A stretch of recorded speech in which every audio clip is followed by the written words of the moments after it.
ఓడి అమ్మ బంటి, ఇదేం ట్విస్ట్. జైల్లో ఉన్న హస్బెండ్కి ఈమె బెయిల్ ఇప్పించి బయట తీసుకొచ్చి హస్బెండ్ లేపేసింది. విషయం మ్యాటర్లోకి వెళ్తే ప్రకాశం జిల్లాలో ఇన్సిడెంట్ జరిగింది. ఆల్రెడీ ఆ భర్త కొంచెం ఇల్లీగల్ లంగా పనులు చేసి జైల్లోకి వెళ్ళిపోయాడు. మేము బయట అచిపుచ్చులని ఇల్లీగల్ అఫైర్ పెట్టుకునింది. ఇప్పుడు భర్త జైల్లో నుంచి బయటకు వచ్చాక ఇది తెలుసుకుంటే ఆమె లేపేస్తాడనే భయంతో మేము ఒక మాస్టర్ ప్లాన్ వేసింది. మా హస్బెండ్కి నేనే బెయిల్ ఇప్పిస్తా, బయట తీసుకొచ్చి లేపేస్తా అని. అప్పుడు ఏం చేసిందంటే భర్తకి బెయిల్ ఇప్పించింది. ఆమె కారులోనే మంచిగా ఓ టెంపుల్ దగ్గర స్పాట్ పెట్టింది. 2 lakhs, జస్ట్ 2 lakhs ఇద్దరు పర్సన్స్కి ఇచ్చేసి సుఫారీ రెడీ చేసింది. కారం ప్యాకెట్లు, కత్తులు కసా కసా కసా వేసేశారు. భర్తను చంపేసింది. ఇప్పుడు భర్తను చంపేసి ఏమైనా బాగుపడిందా అంటే ప్రధాన జైల్లో కూర్చొని చెప్పకూడదండి ఉంది.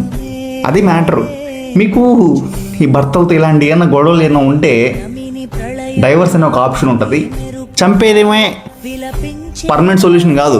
చంపినాక ఎట్లా మీరు జైల్లోకి వెళ్తారు, ఇది మిస్ అవ్వద్దు. చిన్న లాజిక్ ఎట్లా మిస్ అవుతున్నారు, చంపినాక ఎట్లా జైల్లోకి వెళ్తారు. సో చంపొద్దు, సొల్యూషన్ ఎత్తుక్కోండి.